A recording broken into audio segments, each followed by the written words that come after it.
죽음의 십자가 발생한 애플. 1년 후 주가 보니 깜짝.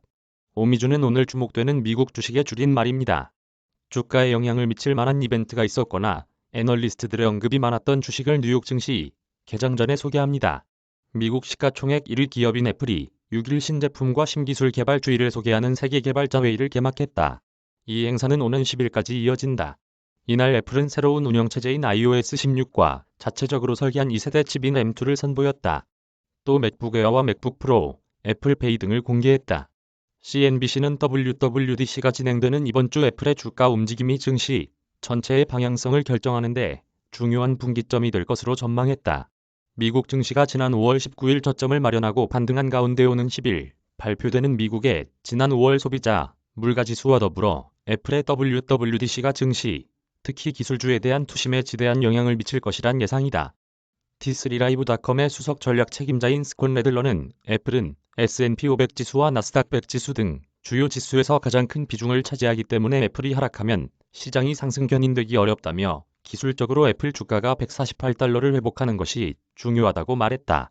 애플은 지난 5월 19일 137.35달러까지 떨어졌다가 27일 149.64달러로 마감하며 148달러대를 회복했다. 지난 2일에는 151.21달러까지 올랐다. 하지만 다음 날인 3일 3.9% 급락하며 145.38달러로 다시 주저앉았다. 주가 하락의 빌미는 모간 스탠리의 애널리스트인 KT 허버티의 보고서가 제공했다. 그는 애플에 대해 장기적으로 낙관적인 견해를 유지하지만 단기적으로는 앱스토어의 매출액 성장세가 약화되고 있어 우려스럽다고 밝혔다. 애플은 이날 나스닥 지수가 0.4% 상승한 가운데 0.5% 오른 146.14달러로 거래를 마쳤다. 전 거래일의 낙폭에 비하면 반등폭은 미미했다. 애플은 이날 148.56달러까지 오르며 중요한 저항선을 탈환하는 것처럼 보였으나 뒷심을 발휘하지 못하고 다시 146달러대로 내려왔다.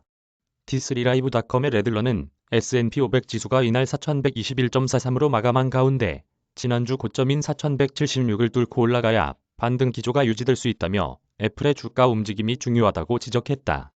투자자 입장에서는 WWDC 동안 아이폰 판매 동향에 대한 힌트가 나올지 주목된다.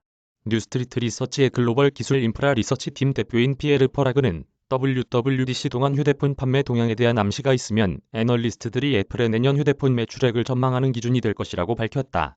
그는 애플은 지난 5년간 실적이 매년 20% 이상씩 늘었는데 향후 5년 동안에도 두 자릿수의 실적 성장세를 지속할 수 있느냐가 투자자들이 던지는 핵심적인 질문이라고 말했다.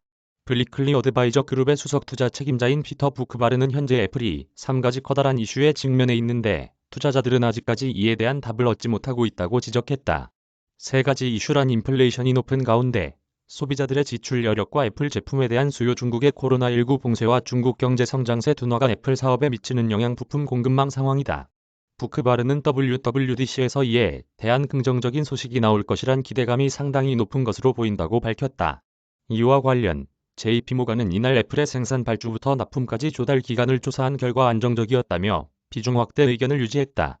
조달 기간에 큰 변화가 없었다는 것은 애플이 공급망 문제에도 제품 생산에 차질을 빚지 않고 있다는 의미다. 모간 스탠리에 따르면 애플 주가는 지난 10년 동안 WWDC 이후 일주일간 S&P 500 지수 대비 평균 1%포인트가량 저조한 수익률을 보였다.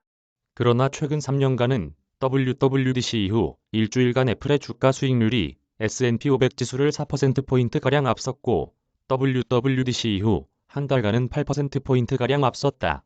비관적인 주가 차트 이에 대해 애플의 주가 차트가 최근 부정적인 모습을 보여 올해는 WWDC 효과를 보기 어려울 수 있다는 반론도 있다. 22V 리서치의 기술적 분석 전략 대표인 존 로크는 애플의 주가가 하락세를 그리고 있는 50일 이동평균선과 100일 이동평균선 밑에 머물러 있다고 지적했다. 또 애플이 지난 10년간 큰 폭의 상승세를 유지했지만 3번이 큰 후퇴를 경험한 적이 있다는 점을 상기시켰다. 3번이 후퇴 시기는 주가가 45% 폭락한 2012년 9월에서 2013년 6월과 34% 추락한 2015년 4월에서 2015년 5월, 39% 급락한 2018년 10월부터 2019년 1월이다. 애플은 지난 1월 초 사상 최고가 대비 지난 5월 19일 바닥까지 종가 기준으로 25% 하락했다. 로크는 애플의 지지선이 $140라며 140달러가 다시 깨지면 주가는 $100까지 내려갈 수 있는데 우리는 애플이 $140 밑으로 떨어질 것으로 믿는다고 밝혔다. 투자 리서치 회사인 베스포케도 애플이 지난 3일 3.9% 급락하면서 50일 이동평균선이 200일 이동평균선 밑으로 떨어지는 데스크로스, 이른바 죽음의 십자가가 발생했다고 밝혔다. 데스크로스는 주가의 장기 추세가 하락 전환했음을 예고하는 신호로 해석된다. 애플 주가에서 지난 20년간 데스크로스가 나타나기는 이번까지 세 번째다. 하지만 과거 이번 모두 데스크로스가 발생한 이후 단기적으로는 주가 움직임이 부진했지만 1년 후에는 두 자릿수 수익률을 기록할 정도로 주가 상승폭이 컸다. 2008년에 애플 주가에 데스크로스가 나타났을 때는 일주일간 10.4% 하락했고 한 달간은 22.6% 떨어졌다. 하지만 이후 1년간은 46.3% 폭등했다. 2018년에는 데스크로스가 발생하고 일주일간 주가가 0.4% 떨어지는 데 그쳤고 한 달간은 주가가 보합권을 유지했다. 그리고 데스크로스가 나타나고 1년 후에는 주가가 78.2% 치솟았다. 권성희 기자 이메일 주소. 저작권자 돈이 보이는 리얼타임 뉴스 머니투데이. 무단전제 및 재배포 금지.